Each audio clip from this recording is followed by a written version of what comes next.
Hello and welcome to Beyond the Ring podcast, episode number 3. It is December the 3rd. It is Tuesday, so it is time for another episode of Beyond the Ring podcast. I am here.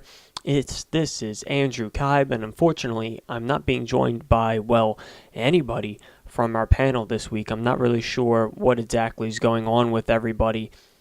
But I know that Jason said that he wasn't sure if he was going to be able to make it. And Dalton and Dragon, I did not hear anything from them, so I'm starting on my own, and that means I'm not starting from the phone call. So that means 100% that it's only going to be me this episode, and no one will be joining us, unfortunately. Unfortunately, that's the way it has to go. And you'll have to excuse me if I burp one or two times. I did just get done eating a few minutes ago. So anyway, let's talk about that WWE Raw that happened just last night. I have to say, it was a decent episode of Raw. I mean, I think back to things that happened, and it seems to be a little more, I don't know, it feels like a little bit more happened that was like good or worthwhile, I'm not really sure why, but I just could not keep my attention last night during Raw. And it could have just been one of those days where I was just having a hard time paying attention, but I was just having a really hard time paying attention to the episode last night, and I gotta be honest, I gotta hand it to WWE. They really reeled me in with that final segment, the John Cena and Randy Orton with Triple H and Stephanie segment. A lot of people are not very happy that this Randy Orton-John Cena match is occurring.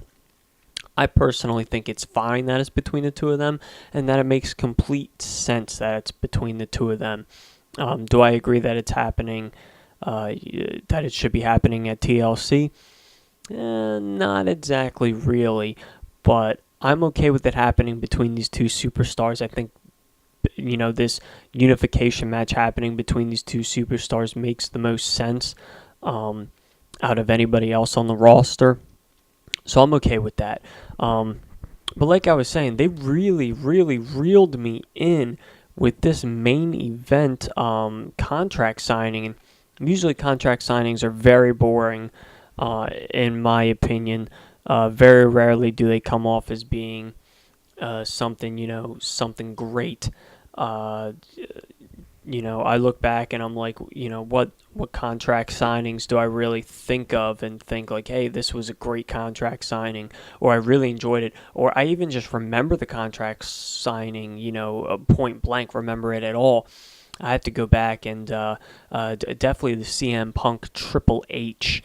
I definitely remember that contract signing when they were getting ready to face each other at Night of Champions, and then Kevin Nash came out.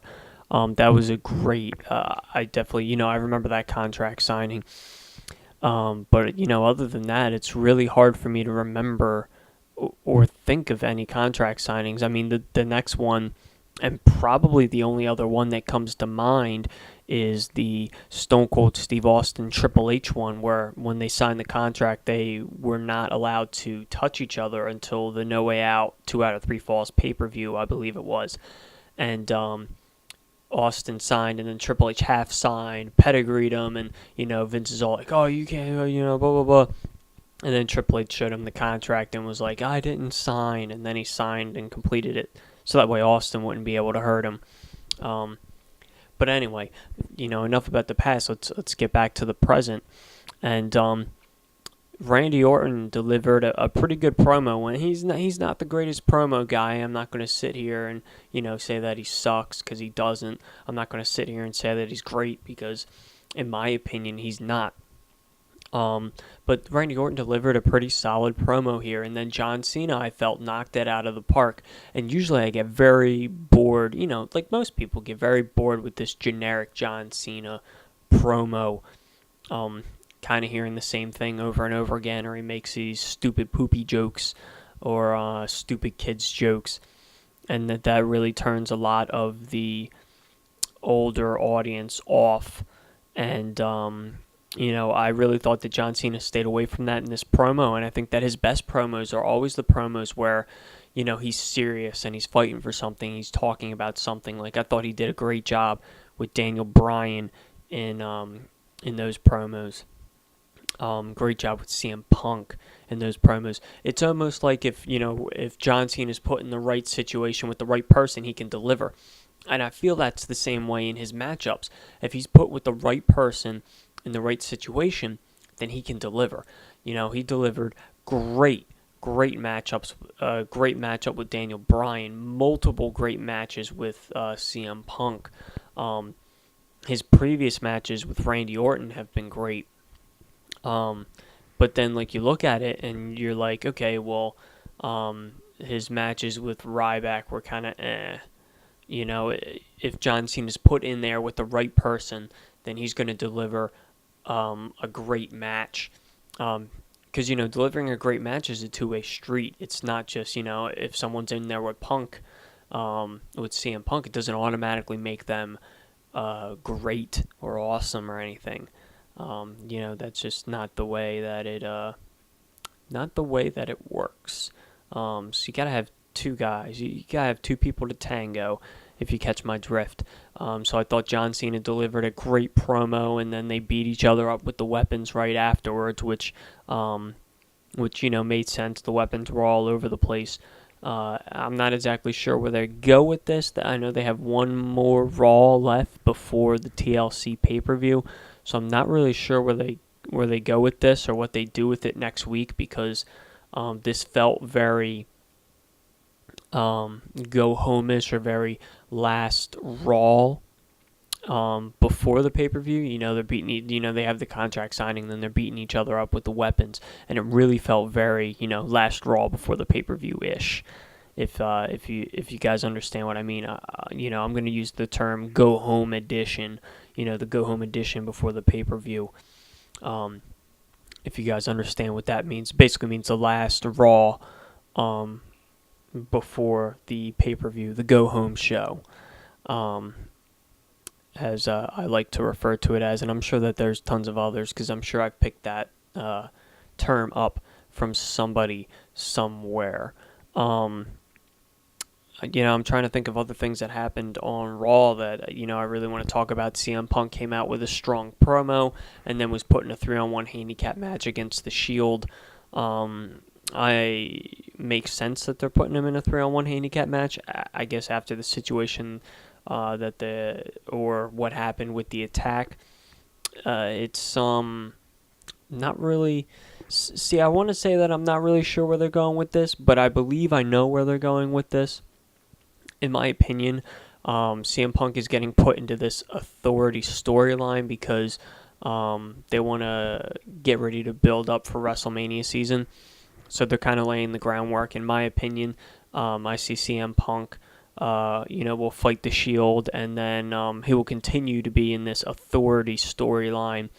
And Punk will be your 2013, that's this year, your 2014 Royal Rumble winner. Will be CM Punk, and he will face Randy Orton, who will, whether the Shield helps him or in some way, shape, or form, I really do believe that Randy Orton's going to be the unified champion. I really don't think John Cena is going to leave TLC with the unified championship. I mean, if John Cena does, then I have this just very high, expectation that Randy Orton will win it back in a rematch at the Royal Rumble or something. And, I just don't see John Cena having the championship going into WrestleMania season. Personally, I see John Cena not having the championship so they can build this authority behind Randy Orton versus CM Punk, who's your Royal Rumble winner, because CM Punk's pushing the authority. And I see John Cena having his, big WrestleMania match being against The Undertaker at WrestleMania 30. Now, these thoughts could make absolutely no sense, because as we've been seeing on the past couple editions of Raw, it's almost like Randy Orton is pushing out on his own and not necessarily being a part of the authority anymore. It's like the authority is kind of like prove yourself over and over and over again, and pushing him away whereas before they were, all for Randy Orton. And I personally, don't like it. I think that, they could have had, something great here with Randy Orton, being this head honcho that they're pushing behind Randy Orton as their WWE champion. And, now they're kind of just tossing it aside almost and having Randy Orton be his own person, and the Authority's not really sure who they're behind. And I don't know. It's really confusing. I think they really screwed up the booking on this Authority storyline. I thought they screwed it way up with Daniel Bryan, but that's I think a lot of people have given their same opinions about this. And I think a lot of people feel the same way that that we feel about this situation, especially with Daniel Bryan, who now is in a storyline with the Wyatt family. And again, there's just I don't want to say unpredictability. It's not the right word. The inconsistency of the WWE booking. It's like the Wyatt family carried Daniel Bryan out, and then they found him in the parking lot, but there's no footage of them finding him in the parking lot. And Bray Wyatt is kind of like, you'll be all right with us, join us, blah, blah, blah. In his amazing promo way that he does it. That was another highlight of Monday Night Raw for me, was Bray Wyatt speaking. Gotta say that I mark out for him every single time he enters that character of Bray Wyatt. I just mark out hard, because it's so hard not to believe that this character really is him and really exists. He just plays it so convincingly. Basically was telling Bryan that he's going to enter a man and leave a monster, and that, how long is he going to walk on the red carpets before they realize that his dirty feet are soiling their red carpets and stuff. And I feel like it's maybe leading to Daniel Bryan being a part of the Wyatt family. I mean, he's certainly got the beard and the hair for it, but I'm not really sure. I'm not sure if this is going to be a thing where they're going to get him to turn on his side, or if it's just going to be like Daniel Bryan's there, and he's going to fight off the Wyatts, beat the Wyatts, and then the Wyatt. I don't know. I don't feel like the Wyatts have been booked as good as they could have or should have in this situation. And again, like I said, the inconsistency of the booking. We saw it with Kane, and it's almost like we're seeing the same thing again with Daniel Bryan. But at least Daniel Bryan will see this storyline to the end. At least it appears that way. He's not going to, get kidnapped, come back, and then act like nothing ever happened and just join the Authority. I don't know. Don't like it. It's not even really sure, what to say about that. I really want them to just pull the trigger on a lot of things. Let's talk about Mark Henry and his absolutely hilarious dance that he did for Fandango, for Summer Rae. That was a great. It was hilarious. I mean, I was kind of like, oh man, here Fandango, Fandango's gonna get squashed. He's another guy I absolutely love, Fandango. He could have some great storylines, or be great mid-carder with a heel, and he could do all these things. And again, there's no pushing, nothing for him. I don't know if you guys should comment and sound off in the section below if maybe I'm the only one who's feeling this way, but personally, I feel like they have their top, 2 or 3 storylines. Like maybe so let's just say there's a top 3. There's, they have their top 3 storylines, and then there's nothing beyond that. Anybody who's not in the top 3 storyline is going to be thrown into a match last minute because they're not really sure what to do. Or, if you're not in the top 3, then it's almost like your storyline doesn't matter in the WWE universe. And I feel like I remember a time where it wasn't like that, where there were many storylines going on, and everybody had a reason for doing what they're doing. And now it feels like WWE only goes into that kind of booking when it's WrestleMania season. when we're going into WrestleMania and we're getting ready for WrestleMania, it feels like the only time that every match on the card has a reason for being a match on the card and has a reason that these 2 or 4, 3, 6, however many people are fighting. And I just wish that they would go back to the storytelling where every match mattered. And that's not to say that they don't always do that, because that's a lie. I went live. I was there live at the Money in the Bank pay-per-view this year, and if I recall correctly, every match on that card had a reason for being there. Not that every match was great. I distinctly remember a Miz Curtis Axel match that I didn't care about. That might have been the only match I didn't care about on the show. But it's that's and I don't know. I hate that WWE keeps doing this 2 or 3 unadvertised matches on their pay-per-view. Don't do that. There needs to be a reason for these matches. These matches need to happen. Give everybody a reason to be on the show. And I'm not talking about just the pay-per-views. I'm talking about Monday Night Raw, Friday Night SmackDown, Wednesday night main event, online superstars. Give everybody a reason to be in a match. Give everybody a reason to be on the show. If you're wrestling in a match, there is a reason why you're wrestling in the match. You weren't just thrown into some random match for no reason. And I hope that I'm not the only person that feels this way about the booking. In fact, I know I'm not the only person that feels this way. Probably a vast majority of people feel this way. So, you know what? I'm going to stop ranting. I'm going to grab a drink here, because since I'm the only one talking, I'm not stopping to take a drink, because there's no one else to hand this conversation to. So here's what I'm going to do. I'm going to pause real quick. I'm going to get a drink, and then we're going to come back. And when we come back, we're going to do my prospects report of the week. Oh, there we go. All right. Say what? It is prospect time. It's time for my segment, the prospect report, because we obviously can't do any of the other segments because nobody decided to join me this week. That's right. I threw a little hardball at Jason and Dragon and Dalton.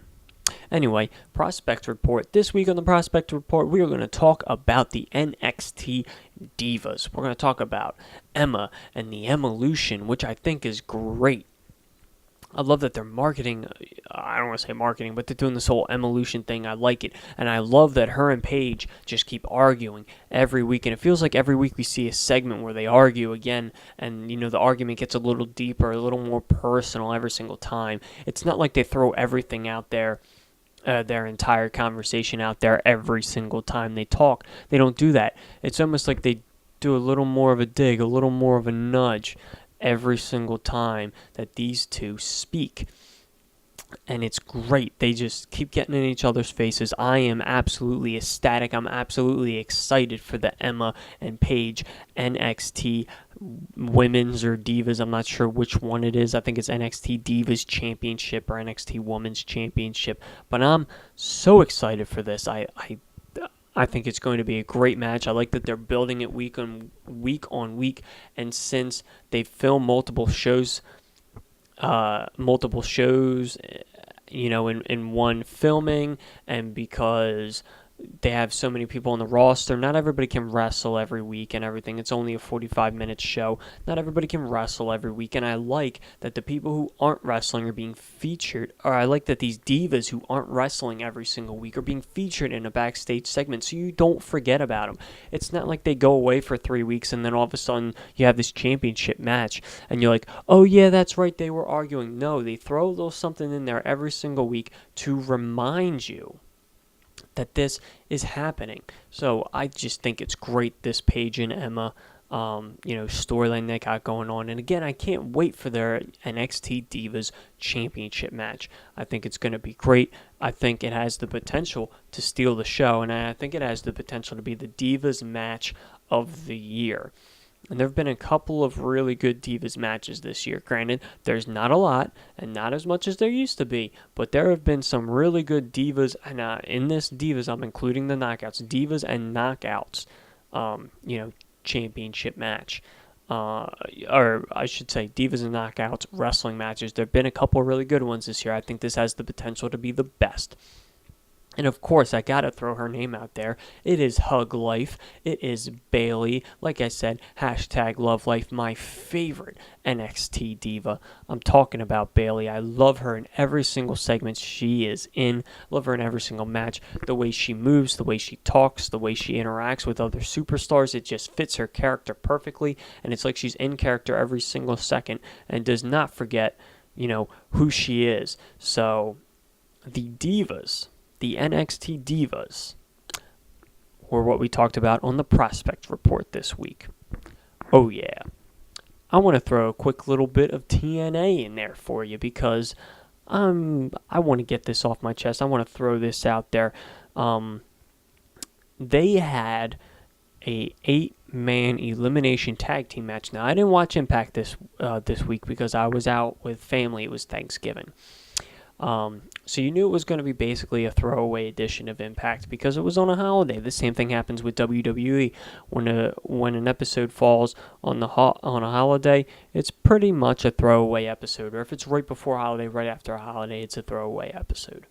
Like I said, I was out with family, so I really didn't watch the episode, but I knew that they were having this 8-man tag match from watching last week, which I liked that they built and tried to give fans a reason to tune in on Thanksgiving night.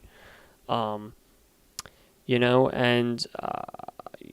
I said, I really didn't even look at results to see, what happened. I just know that they did this, and it was very interesting to see that they're almost trying to do a throwback to Survivor Series, which just happened.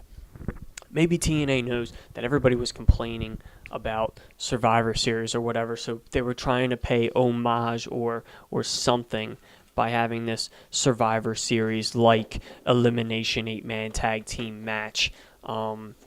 It's interesting that they... Sorry, I'm opening a window if you hear that in the background. So it's interesting that they would do this. And like I said, I haven't looked up results, and I haven't... I didn't watch it, so I can't really comment any more on it. But I did want to make that comment at the fact that it was interesting that they were doing something so very similar to the Survivor Series, so very close to the Survivor Series. It's like they did it on purpose, wink wink, if you know what I'm saying. I'm not really sure what else to go into here. It's harder when you're by yourself. There's no one to really knock stuff off of and talk. I've been talking for almost 23 minutes straight, spewing my opinions about professional wrestling this week. And here, I do want to put this out here. TLC seems to be doing something that the pay-per-views have not done since SummerSlam. It's building up matches and announcing matches before it's last minute for the pay-per-view. And maybe it is kind of almost last minute because there was really only 3 weeks to build towards this pay-per-view, and they announced 4 matches, I think, tonight. Or last night on Monday Night Raw. They announced Daniel Bryan 3-on-1 against the Wyatts. They announced CM Punk 3-on-1 against the Shield. They announced a Divas Championship match, and they announced the Intercontinental Championship match on top of the WWE World Unification Championship match. And so maybe it is kind of last minute that it's 2 weeks out and we're just now announcing these matches for the pay-per-view. But I mean, if you only have 3 weeks to build, then that kind of makes a difference, then, does it? But I like that these matches are being announced and they're trying to give people a reason to tune into the pay-per-view, and they're trying to give people a reason to tune into the TLC pay-per-view before, the week of the pay-per-view.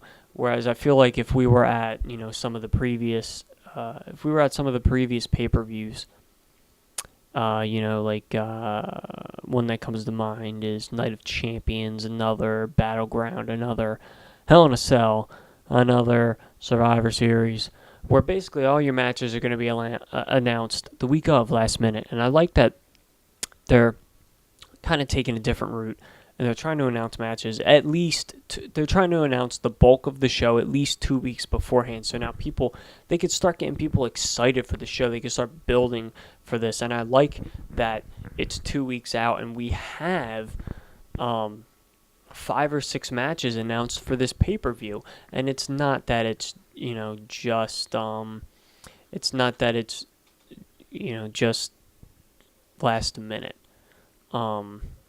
And I think that's great. So I'm actually pulling up the WWE website right now. So far, we've got the World Heavyweight Championship and the WWE Championship Unification Tables, Ladders, and Chairs match. We've got Daniel Bryan versus the Wyatts in a 3-on-1 handicap match. We've got CM Punk versus the Shield in a 3-on-1 handicap match. Not sure how much I like them having the 2 handicap matches on the same show like this, but I guess it kind of works. We've got the Divas Championship, AJ Lee versus Natalya, which I've been waiting for a while. Can't lie. And of course, we've got the Intercontinental Champion, Big E Langston, defending his championship against Damian Sandow. So 5 matches announced with 2 weeks left. I think that's better than they've done since, SummerSlam. Or I could be completely wrong on that, but I think that's better than the best they've done since SummerSlam. And hopefully my colleagues will be able to join me next week so we can have our TLC predictions live on this show. If they don't join us, then I'll have to get their TLC predictions and post them up on our Facebook page so that way everybody can see them. And we'll see if that sly little Jason is able to walk away and still be an undefeated predictions champion as far as we're concerned. I'm going to try to take that championship away from him, and then I'm going to hold it. And here's what's going to happen. If I get it, I'm going to make it my goal to be predictions champion going into WrestleMania. So you heard it here first. I'm going to be predictions champion going into WrestleMania, and I'm going to be predictions champion leaving WrestleMania. Well, I'll be honest, guys. I'm growing a little tired and a little parched. My throat hurts a little bit because I've been talking almost nonstop for half an hour, and you guys are probably sick of hearing my voice because there's no other voice to mix in here. So what I'm going to do is I'm going to leave you guys here. I'm going to leave you guys here with this show. I want you guys to sound off in the comments section below. I want you guys to like this and give it a thumbs up on YouTube. And I want you guys to subscribe on YouTube so you know every single time an episode has been uploaded. And I want you to find Beyond the Ring Podcast on Facebook because you can find us at Beyond the Ring Podcast on Facebook. And if you want to seek me out personally, then you can find me at Kibe Talk on Twitter, or you can find me at Andrew Kibe on Facebook. But what you really should do is follow me at Kibe Talk on Twitter. That is KIBETALK at Kibe Talk on Twitter. So again, like I said, I'm going to leave you guys. And hopefully next week I will be joined by my colleagues so we can talk much more in depth and I can get their opinions and we can talk much more in depth. And we need ourselves an indie report because it's been 2 weeks. We need ourselves the top 5 wrestlers of the week because it's been 2 weeks since we've gotten Dalton's top 5 wrestlers of the week. And I can't wait for Jason's segment to hear what our next question from a listener is going to be. So you can send your questions as well. We would love to be able to give your opinions, to give our opinions and our answers about, what you guys are about your questions. So at this point now, I'm just droning on. I hope that you guys enjoyed the Monday Night Raw. I personally had a hard time watching the entire thing. Maybe just the 3 hours got to me this week. I'm not really sure. But I'm going to leave you guys. And, Dragon would say support indie wrestling. And I would say, have a good day, have a good weekend, have a good holiday season. We will catch you back here next week.